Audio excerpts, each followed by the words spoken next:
मित्रों, आज उत्तर दिशा पर कुछ बातें करेंगे। उत्तर दिशा का संदर्भ जो है वो जल तत्व से जुड़ा हुआ है और उत्तर दिशा में जल तत्व समृद्धि स्वरूप है। उत्तर दिशा के देवता वृंद में भूधर अंग देवता है और भूधर का अर्थ है भगवान विष्णु। जहाँ भगवान विष्णु हैं वहाँ लक्ष्मी तो होना ही है। इसीलिए उत्तर दिशा के जल तत्व को समृद्धि माना गया है। उत्तर दिशा में दूसरी महत्वपूर्ण देवता है, उसका नाम है सोम। सोम का मतलब है चंद्रमा और चंद्रमा का मतलब है जल तत्व। इसीलिए उत्तर दिशा जल तत्व से जुड़ी हुई है और यहाँ पर जल तत्व जो है वो समृद्धि स्वरूप है।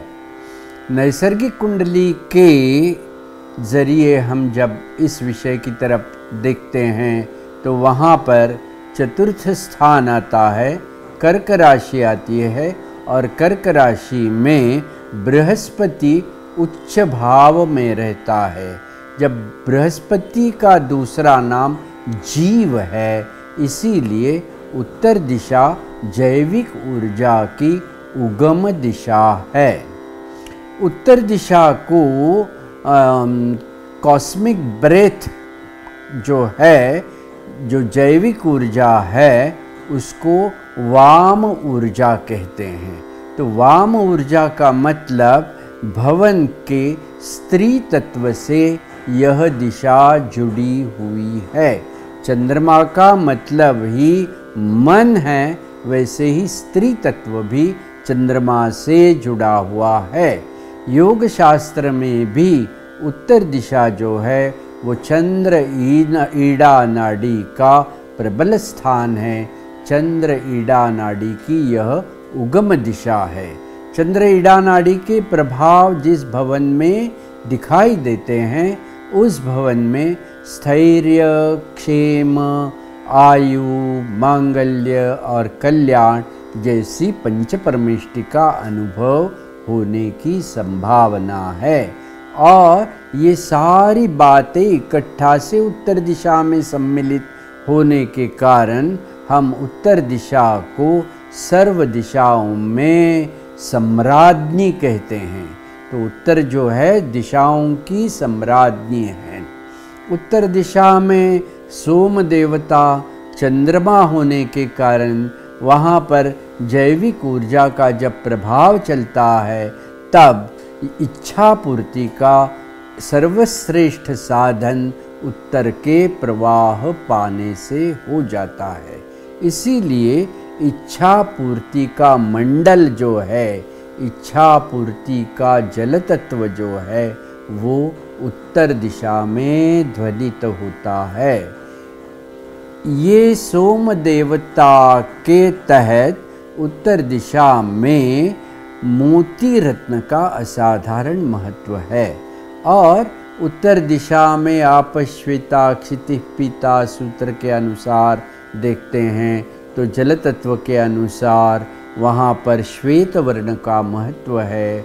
इसीलिए संगम रबर अगर हम उत्तर दिशा में यूज़ करते हैं, इस्तेमाल करते हैं, तो श्वेत संगम रबर पर प्रकाश के किरणों का जब अवतरण होता है तो प्रकाश के किरणों का ध्रुवीकरण होता है, पोलराइजेशन होता है। और जहाँ ऊर्जा का पोलराइजेशन होता है वहाँ पर वो ऊर्जा में इस प्रकार की शक्ति आती है कि वो इच्छा पूर्ति का एक प्रमुख साधन बन जाती है।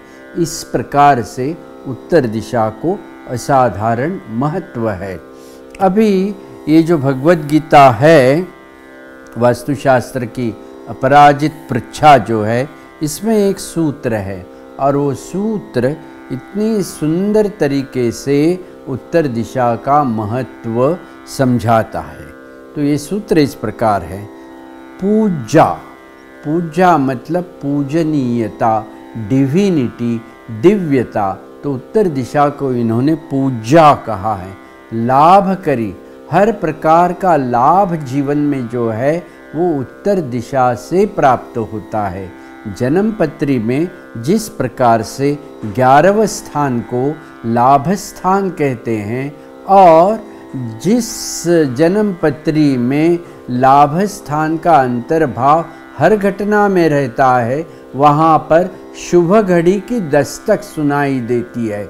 उसी प्रकार से जिस भवन में उत्तर के जैविक ऊर्जा के इच्छा पूर्ति के साधन होने वाले प्रवाहों की दस्तक रहती है, उस भवन में इच्छा पूर्ति होने का अवसर प्राप्त होता है और ऐसे भवन में एक तरीके से सेलिब्रेशन, उत्सव और उत्साह का वातावरण रहता है। तो सूत्र आगे ऐसे कहता है, नित्यम पूजा लाभकरी नित्यम। तो नित्यम का मतलब है अहोरात्र। अगर हम कोई हुक्का यंत्र लेते हैं और उसमें देखते हैं तो समझो ये नॉर्थ दिशा दिन में दिखाता है, रात को भी आप हुक्का यंत्र पकड़ो तो भी उत्तर दिशा समान रहती है। मतलब उत्तर दिशा से प्राप्त होने वाली जैविक ऊर्जा अहोरात्र प्राप्त होती है। इसीलिए इस सूत्र में नित्यम संज्ञा का आयोजन किया गया है। इस प्रकार का नित्यम का आयोजन पूर्व दिशा के लिए किया नहीं है, क्योंकि पूर्व दिशा प्राणिक ऊर्जा की उगम दिशा जरूर है, लेकिन कब तक? जब तक सूरज पूर्व में हो तब तक ही पूर्व दिशा से प्राणिक ऊर्जा की प्राप्ति संभावित है। इसीलिए ये जो नित्यम कहा है वो उत्तर दिशा से ही खाली जुड़ी हुई संज्ञा है। आगे चल के ग्रंथकर्ता कहता है कि पुत्र प्रवुत्र विवर्धिनी, मतलब जिस भवन में उत्तर दिशा का प्रभाव रहता है उस भवन में पिता है, माता है, पितामह है, मातामह है, बच्चे हैं, बच्चों के बच्चे हैं। इस प्रकार से संपूर्ण कुल एक यूनाइटेड फैमिली जैसा उस भवन रहता है। और जब भी इस प्रकार से कुल की वृद्धि रहती है तब जाके उस दिशा की ऊर्जा को पुत्र पौत्र विवर्धिनी इस प्रकार से वर्णित किया गया है। दूसरा जो स्टैंजा है, दूसरी जो लाइन है, उसमें ग्रंथकर्ता कहते हैं कामदा। कामदा का मतलब है इच्छा पूर्ति, कि जो मन में जो भी वासनाएं हैं, इच्छाएं हैं, वो इच्छाओं की पूर्ति करने का साधन उत्तर दिशा की जैविक ऊर्जा में पाया जाता है। आगे चल के ग्रंथकर्ता कहता है, इसी ऊर्जा को कहता है भोगदा। कामदा भोगदा चैव धनदा चोत्तर प्लवा। तो भोगदा है मतलब इंद्रिय सुखों की प्राप्ति होने के बजाय व्यक्ति के इच्छा पूर्ति होती नहीं। ये जो प्रैक्टिकल दृष्टिकोण है वो प्रैक्टिकल दृष्टिकोण आम आदमी के लिए जीवन में सुख पाने का एक जरिया है। इसीलिए कामदा भोगदा चैव धनदा। धनदा तो यह दिशा है ही, क्योंकि वहाँ पर साक्षात नारायण भूधर स्वरूप है और लक्ष्मी स्वरूप चंद्रमा है। तो इसीलिए पारंपरिक सूत्र में धनदा कहा है। और चोत्तर प्लवा मतलब उत्तर से चलने वाले स्पंदनों का संदर्भ इसमें दिया हुआ है। पूरा सूत्र इस प्रकार है, पूजा लाभ करी नित्यम पुत्र पौत्र विवर्धिनी कामदा भोगदा चैव धनदा चोत्तर प्लवा। इसीलिए कोई भी फैक्ट्री हो, कोई ऑफिस हो, कोई भवन हो, उसमें जब भी उत्तर दिशा के प्रवाह पाए जाते हैं मतलब जीवन से जुड़ी हुई अच्छी घटनाएं होने की संभावना बढ़ती जाती है।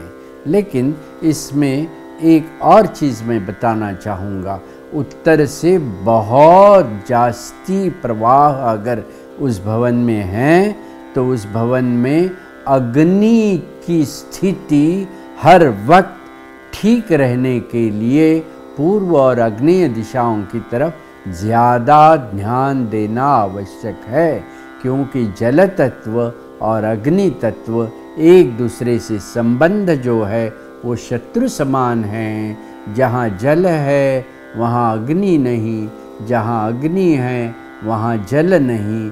तो जल तत्व के कारण जो समृद्धि प्राप्त होती है वो समृद्धि का भोग होने के लिए जो सामर्थ्य चाहिए वो सामर्थ्य अग्नि तत्व से प्राप्त होता है।